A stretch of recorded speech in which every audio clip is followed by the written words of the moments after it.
मैं आज का टॉपिक कल जो अपन लोगों ने पढ़ा था मसल्स, उसमें एक टॉपिक रह गया था कार्डियक मसल, जो मैंने क्लासिफिकेशन बताया था स्केलेटल मसल, स्मूथ मसल और कार्डियक मसल। तो अब कंप्लीट करते हैं इस कार्डियक मसल को।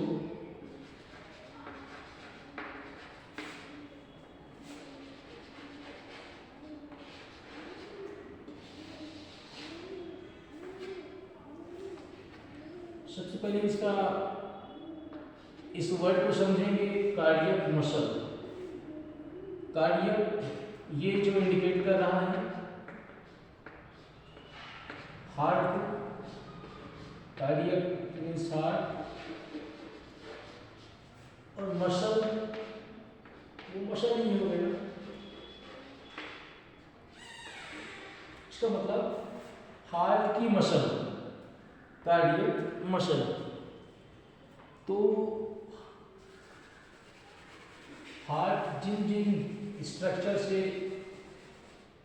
जिन मसलों से बना होता है उसको बोलते हैं कार्डियक मसल। उसमें आता है एंडोकार्डियम, पेरिकार्डियम, ये उसका जनरल एक इंट्रोडक्शन हो गया। अब दूसरा हम देखते हैं इसकी प्रॉपर्टी।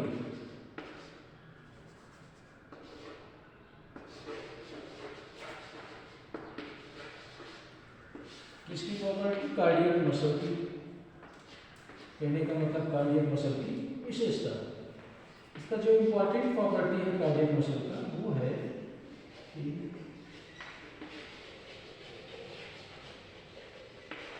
इनवॉल्यूंटरी। लास्ट क्लास में मैंने बताया था वॉल्यूंटरी और इनवॉल्यूंटरी। तो ये स्पष्ट है कि कार्डियक मसल जो है वो इनवॉल्यूंटरी प्रॉपर्टी की होती है। कहने का मतलब ये हमारे कंट्रोल में नहीं होती है। जैसे अगर हार्ट की जो बीट है, हार्ट का जो फंक्शन है, ब्लड का पंपिंग करना, तो क्या अपन उसको कंट्रोल कर सकते हैं? नहीं, वो हमारे कंट्रोल में नहीं है। हाँ, बाई एक्सरसाइज, बाई ऐसी कोई कंडीशन आती है तो वो नॉर्मली वो चीज़ें इंक्रीज होती हैं, डिक्रीज होती हैं, पर ऑटोमेटिकली अगर मैं अभी खड़ा हूँ और मैं सोचूं कि नहीं मेरा हार्ट जो है वो एक्सेसिव वर्क करने लगे, ज़्यादा वर्क करने लगे, ज़्यादा पंपिंग करने लगे, वो पॉसिबल नहीं है। या मेरी हार्ट की बीट जो है, बीट पर मिनट जो है कि एक मिनट में अगर 70 to 80 टाइम्स अगर वो बीट हो रही है, मैं चाहूँ कि वो इससे कम बीट हो, इससे कम पल्सेट उसका हो, या कम बीट हो या फिर इससे ज़्यादा हो, वो मेरे सोच पे, मैं चाहने पे नहीं होगा, तो वो मेरे कंट्रोल में नहीं है। हार्ट की जितने भी फंक्शन है वो मेरे कंट्रोल में नहीं है। इसलिए इस की जो इम्पॉर्टेंट जो प्रॉपर्टी है कार्डियक मसल की वो है इनवॉल्यूंटरी।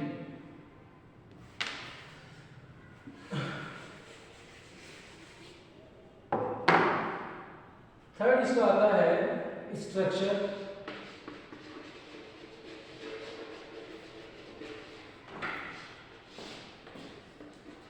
कार्डियक मसल का स्ट्रक्चर देख लेते हैं। मैंने इसके पहले बताया था आप लोगों को स्केलेटल मसल, स्मूथ मसल।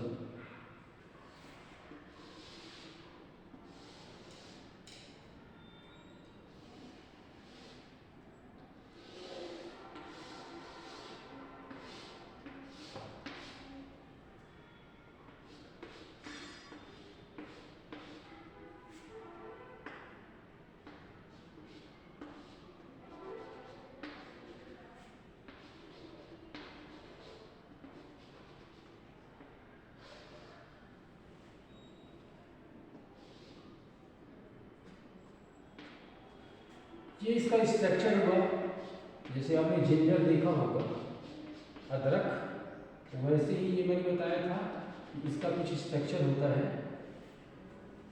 ये इसमें जो ये दिख रहा है अलग अलग एक से कनेक्टेड है, ये ब्रांच में है। ऐसे ही मैंने पर्टिकुलर एक माइक्रो लेवल का एक स्ट्रक्चर लिया है जिसको अपन माइक्रोस्कोपिक बेस में स्टडी कर सकते हैं। बहुत सारे ऐसे उसमें स्ट्रक्चर होते हैं, तो मैंने एक छोटे से पार्ट को लिया है किसका? कार्डियक मसल का।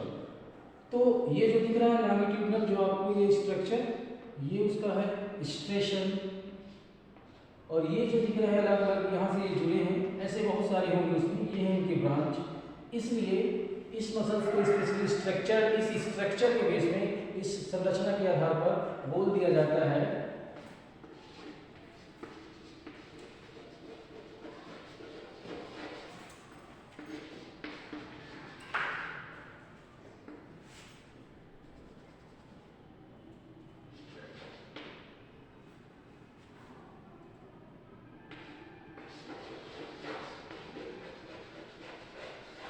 ब्रांचेज स्टैटिक मसल, कहने का मतलब ना ही इसमें क्योंकि ये ब्रांच है, और जो स्टेशन है, जो स्टेशन लाइक स्ट्रक्चर है जिसको मैंने स्ट्रेटिफाइड कहते हैं, नॉर्मली यहाँ पर अगर इसको इंडिकेट करेंगे तो वो स्टेशन के नाम से इसको करते हैं इंडिकेट।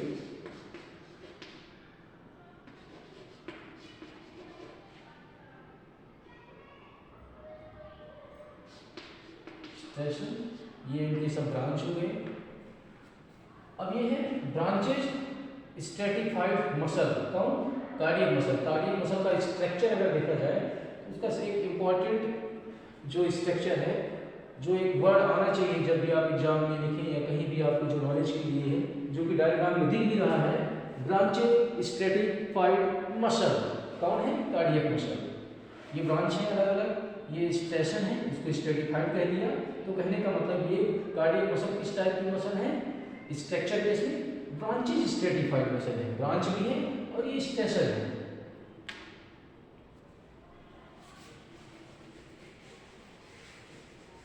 हमने उसकी इंट्रोडक्शन देख लिया कार्डियक मसल का, उसकी प्रॉपर्टी जनरली देख लिया, इनवॉलेंट्री टाइप की स्ट्रक्चर देख लिया। स्ट्रक्चर में मैंने आपको बताया branches stratified muscle.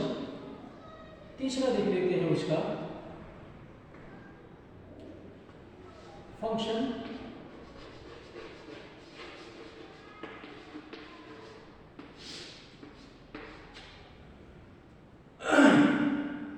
Cardiac muscle का जो इंपॉर्टेंट फंक्शन है वो क्या है? Pumping of the heart.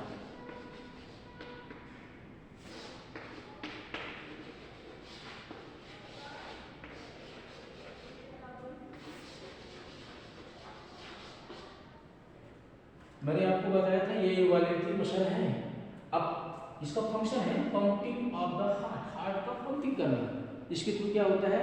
Blood जो होता है हमारी पूरी बॉडी में सर्कुलेट होती है।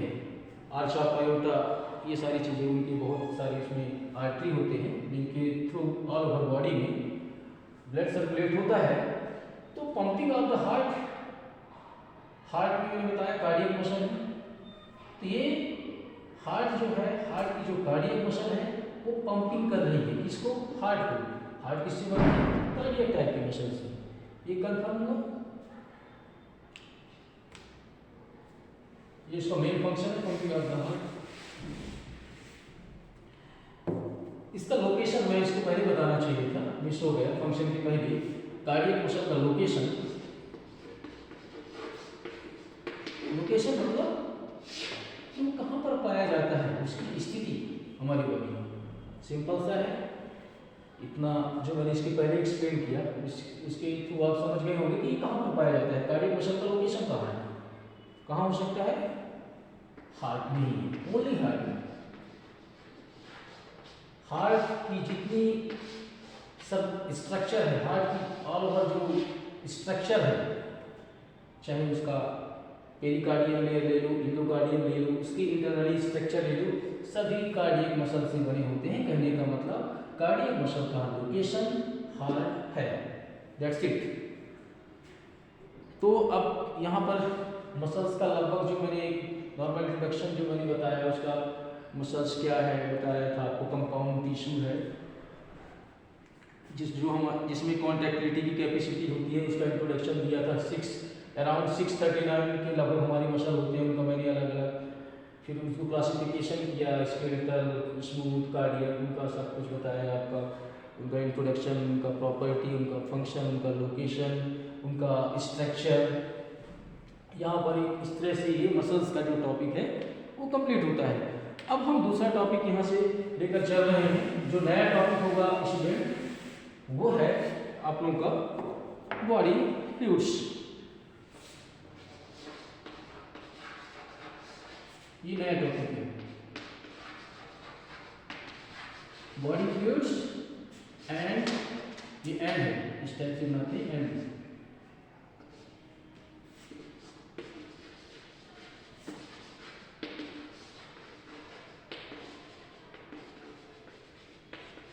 Their significance.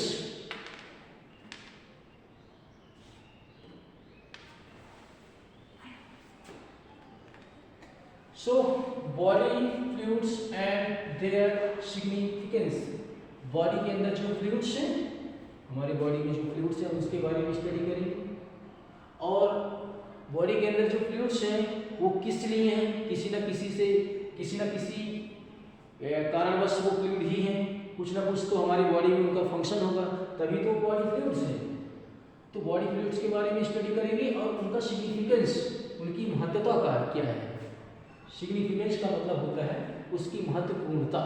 अगर कोई चीज़, अगर मैं यहाँ पर हूँ तो मेरा इंपॉर्टेंस क्या है, मैं आपको टीच कर रहा हूँ।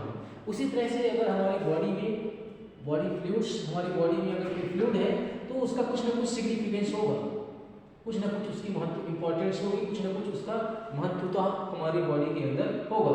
तो इस टॉपिक से अब ये क्लियर हुआ कि हम क्या क्या पढ़ेंगे, हमारी बॉडी के अंदर कितने टाइप के फ्लूइड्स हैं, उनका जनरल इंट्रोडक्शन, कहाँ पर क्या कौन कौन सा फ्लूइड है, किस टाइप से फ्लूइड्स है, उनका लोकेशन, उनका स्ट्रक्चर, उनका फंक्शन, ये सारी चीज़ें हम उसका स्टडी करेंगे। और उस बॉडी फ्लूइड्स का इंपॉर्टेंस क्या है, फंक्शन क्या है, उसका भी स्टडी हम टॉपिक के अंदर करेंगे। सबसे पहले देख लेते हैं बॉडी फ्लूइड्स होता क्या है। तो बॉडी फ्लूइड्स क्या है कि body fluids is a liquid in human body. Body fluid simple सा है, क्या है, बॉडी फ्लूइड्स एक लिक्विड है जो कि ह्यूमन बॉडी के अंदर प्रेजेंट रहता है। Body fluid is a liquid which is present inside of the human body. ये इसका सिंपल सा एक डेफिनेशन कह सकते हैं, इंट्रोडक्शन कह सकते हैं। और एक मैंने बताया कि जैसे कि एक नॉर्मल हेल्दी पर्सन भी अगर बॉडी फ्लूइड्स का एक रेशियो देखें कि कितने अनुपात में हमारी बॉडी के अंदर बॉडी फ्लूइड्स है, तो उसका अगर अपन एक रेशियो देखें तो अगर सपोज करो कि किसी भी पर्सन का अगर वेट, उसका वजन 100 kg है, अगर किसी भी पर्सन का वेट अगर 100 kg है तो उसमें बॉडी फ्लूइड्स अप्रॉक्सीमेट 60 kg होगा। इसमें देख रहे हैं एक नॉर्मल हेल्दी एडल्ट पर्सन की बात हो रही है। कहने का मतलब अगर 100 किलो का कोई व्यक्ति है तो उसमें 60 किलो जो है उसमें फ्लूइड्स होगा, लिक्विड होगा। कहने का मतलब 60%, 100 पर 100 एक प्रतिशत होता है, अपने आप में एक खुद परसेंटेज है। अगर परसेंटेज की बात किया जाए तो ये जो क्या इंडिकेट करता है, ये इंडिकेट करता है 100 को। मैंने 100 मान लिया कि कोई पर्सन का व्यक्ति, किसी पर्सन का जो वेट है वो 100 है, उसमें अगर 60 kg अगर उसका पार्ट अगर फ्लूइड है तो हम ये कह सकते हैं क्या, वो तो प्रूव ही हो रहा है कि इसमें 60% जो है बॉडी फ्लूइड्स है। तो कहने का मतलब हमारे बॉडी वेट का, किसी भी जो नॉर्मल एडल्ट पर्सन है उसका टोटल जितना बॉडी वेट होगा उसका 60% जो है बॉडी वेट फ्लूइड से बना होता है। सपोज करो अगर मेरा वेट है 70 kg, 70 किलो को अगर सपोज करो मैं हूँ, तो मेरे अंदर बॉडी फ्लूइड कितना होगा, इमेजिन करिए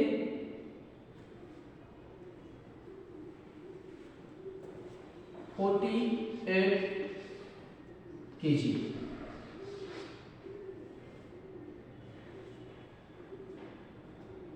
सॉरी 48 नहीं होगा, 42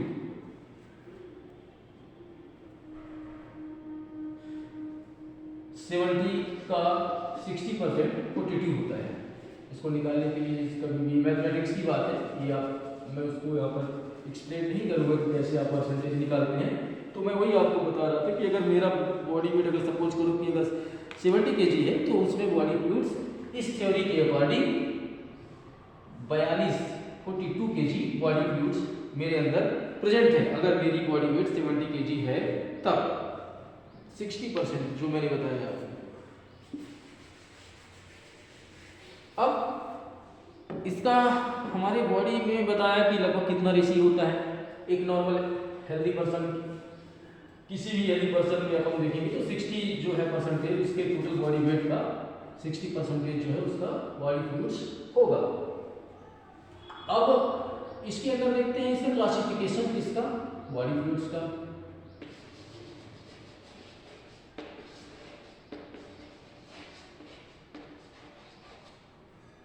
क्लासिफिकेशन ऑफ बॉडी फ्लूइड्स, इसको 3 पार्ट में इसको क्लासिफाइड किया गया है। एक है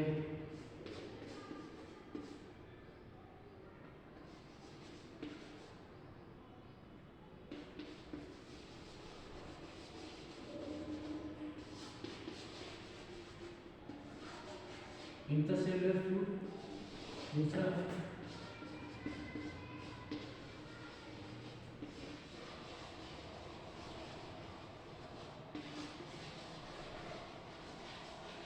एक्स्ट्रासेलुलर फ्लूइड, थर्ड है थर्ड और लास्ट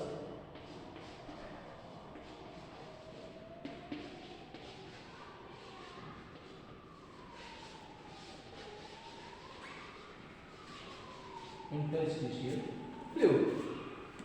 तो ये जो तीनों मैं आपको एक्सप्लेन कर रहा था, इसका जो क्लासिफिकेशन बॉडी फ्लूइड्स का, पहला मैंने आपको बताया इंटरसेलुलर फ्लूइड, दूसरा आपका एक्स्ट्रासेलुलर फ्लूइड और तीसरा आपका है इंटरस्टिशियल फ्लूइड। अब जो है हम लोग एक एक का इसमें डिटेल देखेंगे कि इंटरसेलुलर फ्लूइड क्या होता है, एक्स्ट्रासेलुलर फ्लूइड क्या होता है, इंटरस्टिशियल फ्लूइड क्या होता है, कहाँ पर होता है, इनके एग्जाम्पल क्या है, और है तो उनका फंक्शन क्या है, मैंने बताया था सिग्निफिकेंस, उसका इम्पोर्टेंस क्या है। एक एक करके उनका डिटेल देखते हैं।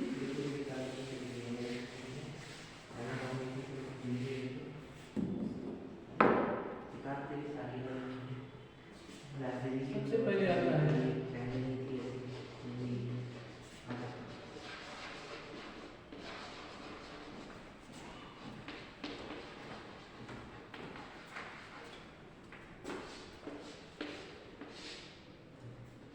Intracellular fluid. नाम से ही स्पष्ट है, पहले आप इस वर्ड को देखें। Intra means inside, cellular means cell, fluid liquid. इसमें ज़्यादा मेरे को बताने की जरूरत नहीं है। वह लिक्विड जो सेल के अंदर रहता है, इनसाइड लिक्विड जो है मैंने बताया इनसाइड ऑफ द सेल, वह लिक्विड जो सेल के अंदर रहता है, those liquid who is present inside of the cell, this kind of the liquid is called intracellular fluid या इंट्रासेलुलर लिक्विड। वो लिक्विड जो सेल के अंदर रहते हैं उनको कहा जाता है इंट्रासेलुलर फ्लूइड।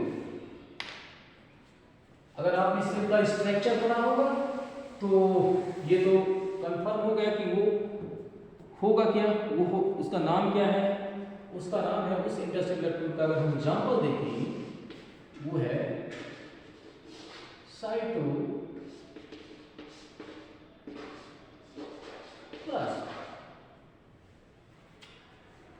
इसका एग्जांपल हो गया। साइटोप्लाज्म कहाँ रहता है, सेल के अंदर एक लिक्विड फॉर्म में रहता है ना। इसमें जितने भी स्ट्रक्चर हैं, चाहे आपका न्यूक्लियस हो उस सेल के अंदर, चाहे आपका माइटोकॉन्ड्रिया हो, राइबोसोम हो, सेंट्रोसोम हो, जो भी स्ट्रक्चर है सेल के अंदर, वो सब इस साइटोप्लाज्म जो लिक्विड है उसमें तैरते रहते हैं। जैसे कि एक स्ट्रक्चर देखा जाए, मैं इसका एक स्ट्रक्चर एग्जांपल है, स्ट्रक्चर में देखें इसका स्ट्रक्चर जरूर कभी भी किसी भी टॉपिक में अगर कोई भी क्वेश्चन आता है तो स्ट्रक्चर को जरूर इसमें मेंशन करें, जरूर उसको इन्वॉल्व करिए, इससे मार्किंग अच्छी होती है, समझ में अच्छे से आता है। ये इमेजिन करो एक सेल है इस टाइप से, ये उसका न्यूक्लियस हो गया, ये आपके राइबोसोम हो गए, माइटोकॉन्ड्रिया हो गया, सेंट्रोसोम, एक स्ट्रक्चर बना रहा हूं इस टाइप से। अब ये जो लिक्विड है, इसी लिक्विड को बोला जाता है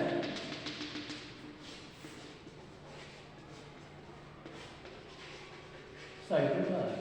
स्पष्ट है, ये सेल है, सेल के अंदर ये लिक्विड है, इसीलिए इसको बोला गया है इंट्रासेलुलर फ्लूइड। वो फ्लूइड कौन है, वो ये फ्लूइड है। और ये उसके स्ट्रक्चर जो अंदर के सेल के अंदर है वो उसमें तैरते रहते हैं। स्पष्ट हो गया? एग्जाम्पल मैंने बताया उसका, विथ स्ट्रक्चर आपको एक्सप्लेन किया, कोई डाउट?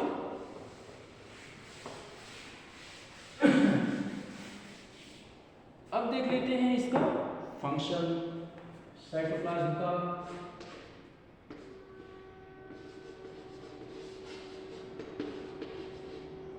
कहने का मतलब इंट्रासेल्युलर फ्लूइड का फंक्शन देखते हैं। क्या है इसका फंक्शन? इसका फंक्शन ये है, सेल के अंदर ये चीजें अगर हैं तो सेल के अंदर अगर ये लिक्विड नहीं होता तो जो ये स्ट्रक्चर है, चाहे वो आपका न्यूक्लियस हो, चाहे वो आपका माइटोकॉन्ड्रिया हो, चाहे आपका उनका नरिशमेंट पॉसिबल नहीं है। उसको ये क्या करता है? सॉफ्टनिंग प्रोवाइड करता है, ड्राई नहीं होने देता।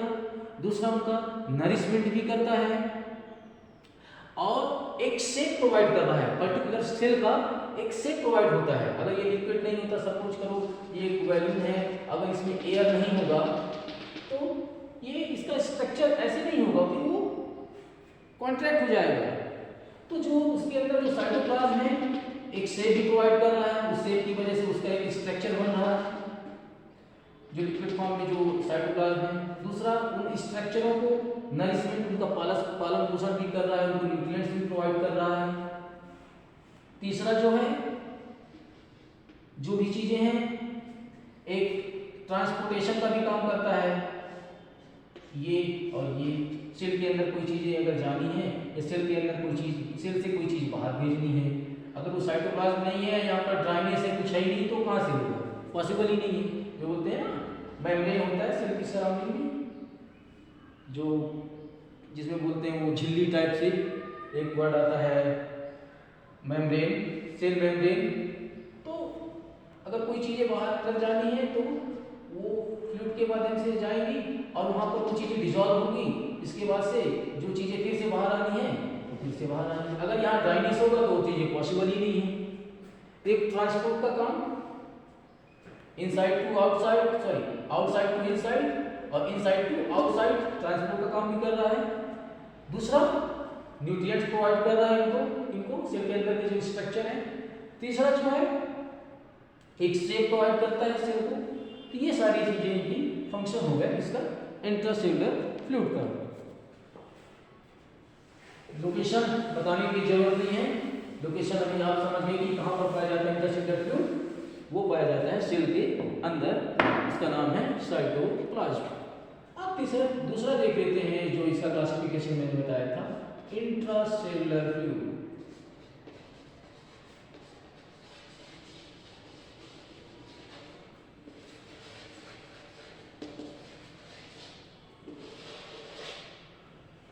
नाम से स्पष्ट है, इंट्रा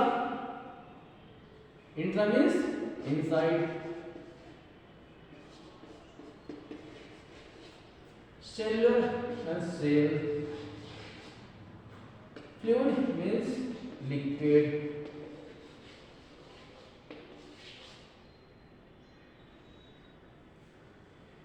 जो सेल के अंदर जो सेल, सॉरी मैं यहाँ पर गलत बता रहा, इंट्रासेल्युलर फ्लूइड मैंने आपको पहले बताया था। यहाँ पर मैं एक्स्ट्रासेल्युलर की बात, सेकंड हमारा था एक्स्ट्रासेल्युलर, इंट्रासेल्युलर तो आपको मैंने समझा दिया था।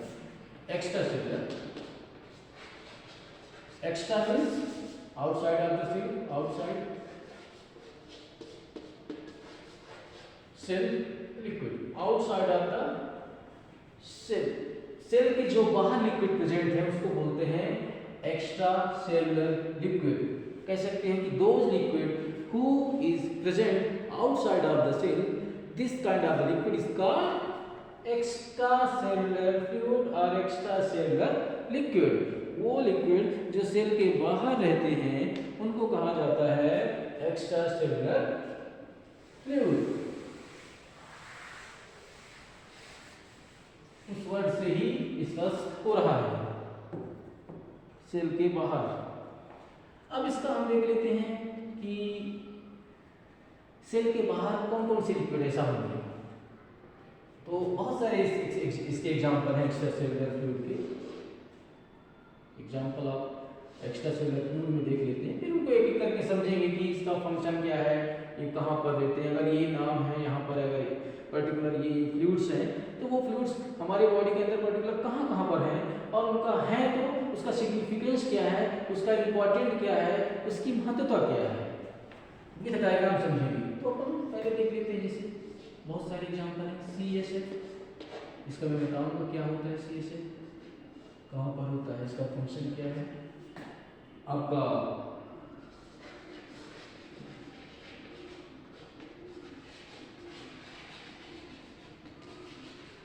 साइनोवियल फ्लूइड, पहले आपका CSF साइनोवियल फ्लूइड,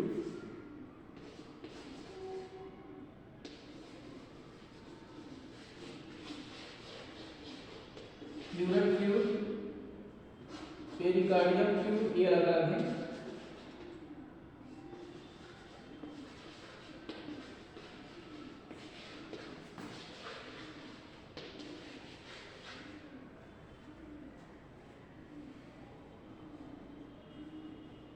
ठीक है, आपका मैंने बताया CSF, cerebrospinal fluid, synovial fluid, pericardium fluid का sorry pleural fluid, pericardium fluid, इस टाइप के ये सब एग्जांपल हैं किसके, एक्स्ट्रा सेलुलर फ्लूइड के।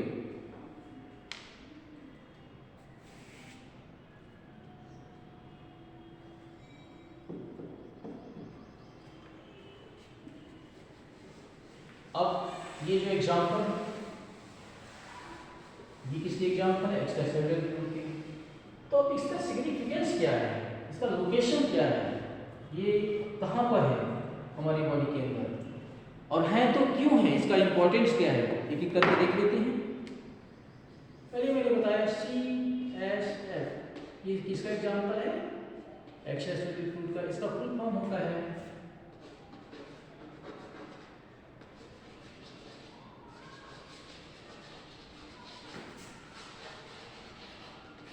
cerebrospinal fluid। C means cerebro, S means spinal, F means fluid। cerebro indicate कर रहा है किसको, हमारे ब्रेन को, स्पाइनल किसको इंडिकेट कर रहा है, हमारे रीढ़ की हड्डी को, फ्लूइड मींस फ्लूइड, वो फ्लूइड जो हमारे ब्रेन और स्पाइनल कॉर्ड में पाया जाता है उसको बोलते हैं सेरेब्रोस्पाइनल फ्लूइड। एक्चुअल में होता कहाँ है, ब्रेन है, डायग्राम में आपको दिखाता हूँ। सपोज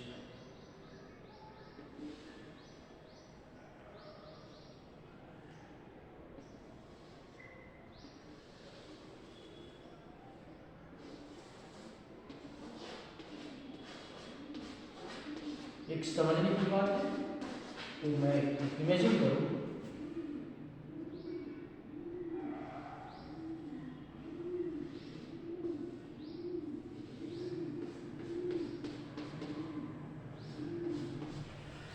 ये अपना स्कल हो गए, ये अपना स्पाइनल कॉर्ड हो गया, बीच बीच में क्या रहते हैं, हर वर्टिब्रा के बीच में डिस्क रहता है, इमेजिन करने के लिए बता रहा हूँ। तो और बीच में हर वर्टिब्रा के बीच में एक होल होता है, इसको बोलते हैं स्पाइनल कैनाल। इस स्पाइनल कैनाल से नर्व जो है, असेंडिंग नर्व और डिसेंडिंग नर्व, कहने का मतलब जो ऊपर से आते हैं उसको असेंडिंग नर्व बोलते हैं, और जो नीचे से जाते हैं उसको बोलते हैं, सॉरी ऊपर से जो आते हैं उसको डिसेंडिंग नर्व बोलते हैं, और जो नीचे से ऊपर जाता है उसको बोलते हैं असेंडिंग नर्व। तो कहने का मतलब सेंट्रल कैनाल से नर्व जो है क्रॉस हो रहे हैं, और पैर में फिर वो जहाँ जहाँ उनकी जरूरत होती है, जैसे सर्वाइकल लेवल में सर्वाइकल नर्व, सर्वाइकल प्लेक्सस के अंदर बहुत सारे नर्व होते हैं, लंबर के लेवल में बहुत सारे नर्व होते हैं, जहाँ जहाँ उनका जरूरत होता है हमारे बॉडी पार्ट्स में वो डिस्ट्रीब्यूट वो ब्रांचेस निकलते रहते हैं। तो हम यहाँ बात कर रहे हैं कि CSF रहता है हमारा, ये ब्रेन हो गया, ब्रेन की चारों तरफ स्कल, ठीक है, स्कल के यहाँ रहते हैं, और उसी तरह से ये जो सेंट्रल कैनाल है वहां पर भी ये लिक्विड होता है। अब ये इसका तो लोकेशन हो गया कि ब्रेन के चारों तरफ, और स्पाइनल कैनाल में मैंने आपको बताया कि जो नर्व होते हैं, ये जो होल दिख रहा है इसमें स्पाइनल जो इसमें नर्व क्रॉस होते हैं, इसके यहाँ ये जो एरिया है ये फुलफिल रहता है सेरेब्रोस्पाइनल फ्लूइड से यहाँ भी, और मैंने बताया ये सेरेब्रम के चारों तरफ होता क्यों है, अगर कोई चीजें हैं तो क्यों है, कुछ ना कुछ उसका इंपॉर्टेंट होगा। ये है इसलिए, आपने देखा होगा बुआयंसी, एक वर्ड पढ़ा होगा बुआयंसी, उत्प्लावन, buoyancy फोर्स, उत्प्लावन बल, buoyancy फोर्स। सपोज करो कि अगर कोई, जैसे मैं अगर कुएं से कुछ चीजें, कुएं में अगर बाल्टी रस्सी के थ्रू डालता हूं तो उसका वेट मेरे को फील हो रहा है, उसमें नीचे बैकेट उसमें बंधा हुआ है, जैसे जैसे जाएगा जैसे ही जो बैकेट जो है पानी में टच होता है उस कुएं के अंदर, तो उसका जो वेट है मेरे को कम फील होने लगता है। पानी के ऊपर वो पहुंच गया तो वहां पर जो उत्प्लावन बल है, उस उत्प्लावन buoyancy फोर्स की वजह से मेरे को उसका जो वेट है उस बैकेट का वो कम फील होने लगता है। जैसे वो पानी में टच होगा तब, पानी में टच नहीं है तो उसका वेट अलग ही होगा, मेरे को ज्यादा वेट उसका फील होगा। जैसे ही वो बैकेट पानी में टच होएगा उसका वेट मेरे को कम फील होने लगता है, जिसको बोलते हैं उत्प्लावन बल। buoyancy फोर्स की वजह से, उत्प्लावन बल की वजह से उसका जो मेरे को वेट है वो कम फील होने लगता है। तो सपोज करो कि ब्रेन जो है, वो ब्रेन हमको, अगर मेरे यहाँ इसमें वेट, ब्रेन का कुछ ना कुछ तो वेट होगा। अब उसको अपन पढ़ेंगे इसमें सेंट्रल नर्वस सिस्टम में, नर्वस सिस्टम में, तो ब्रेन का कुछ ना एक पर्टिकुलर वेट होगा। तो इस लिक्विड की वजह से उसका जो वेट है अपने को कम फील होता है, इस लिक्विड की वजह से। और उसका रीजन क्या है? buoyancy फोर्स, उत्प्लावन बल। buoyancy फोर्स की वजह से हमारा जो ब्रेन का जो वेट है वो हम अपने आप को कम फील होने देता है। कौन? ये जो CSF है, इसके चारों तरफ ये लिक्विड समझ लो, लिक्विड है ये CSF, और ये लिक्विड है तो अब उसी लिक्विड में ये तैरता रहता है कौन? ब्रेन। तो जैसे मैंने ब्रैकेट को बताया कि कम वेट फील होता है, उसी तरह से ये भी अब तैर रहा है, तो इसका भी जो इतना एक्चुअल वेट होगा उससे अपने को कम फील होता है इस CSF की वजह से। दूसरा ये है, यहां भी वही चाहिए थी। और दूसरा इसका इंपॉर्टेंट फंक्शन है, इसको ये प्रोटेक्शन प्रोवाइड करता है। एक्सटर्नल फोर्स अगर कोई लगेगा तो क्रेनियम है, स्कल है, वहां पर जाएगा, और जो अंदर अगर फोर्स जा रहा है तो वो चीजें लिक्विड कहीं ना कहीं इस लिक्विड में डिस्ट्रीब्यूट होगी, इसके बाद से वो ब्रेन में जाएगा। तो एक तो वेट को कम करनी है, buoyancy फोर्स की वजह से इसका वेट अपने को कम फील होता है। दूसरा ये क्या करता है? प्रोटेक्शन का भी काम करता है, मैंने आपको समझाया। तीसरा नरिशमेंट का काम, इसको पालन पोषण भी करता है। उसी तरह से इस स्पाइनल कॉर्ड का जो नर्व है उसको भी ये प्रोटेक्शन का काम करता है, नरिशमेंट का काम करता है, कहीं ना कहीं एक सुरक्षा प्रदान कर रहा है। सपोज करो कि अगर ये पर यहाँ पर ये अगर स्ट्रक्चर है, ये पूरा ब्रेन है, और अगर इस दीवार को हम CSF मान लें, तो अगर कोई भी चीज़ें अगर बाहर से फोर्स आएगी तो पहले इस CSF से टच होगा, इस दीवार से टच होगा, इसके बाद अंदर वो चीज़ें फोर्स आएंगी। तो यहाँ पर तो 3 लेयर हो गए, एक तो क्रेनियम पहले वो फोर्स एब्जॉर्ब करेगा, फिर ये CSF, तब जाकर ब्रेन। तो आपका हो गया buoyancy फोर्स की वजह से इसका कम वेट फील होता है, दूसरा प्रोटेक्शन का काम है, तीसरा नरिशमेंट, इसका पालन पोषण भी करता है। तो ये आपका हो गया इसका फंक्शन। अब इसके आगे मैंने और कुछ आपको एग्जांपल दिए थे, उनका भी मैं धीरे धीरे आपको एक्सप्लेन करूंगा नेक्स्ट क्लास में। आगे जो मैंने कुछ बताया था आपको, पेरिकार्डियम हो गया, प्लूरल फ्लूइड हो गया, पेरिकार्डियम फ्लूइड हो गया, साइनोवियल फ्लूइड हो गया, ये सब एक्स्ट्रा सेलुलर फ्लूइड के एग्जांपल हैं। इसको मैं नेक्स्ट क्लास में इसको आपको एक्सप्लेन करूंगा विद डायग्राम, और इसका सिग्निफिकेंस, इसका इंपॉर्टेंट, इसका फंक्शन। Thank you.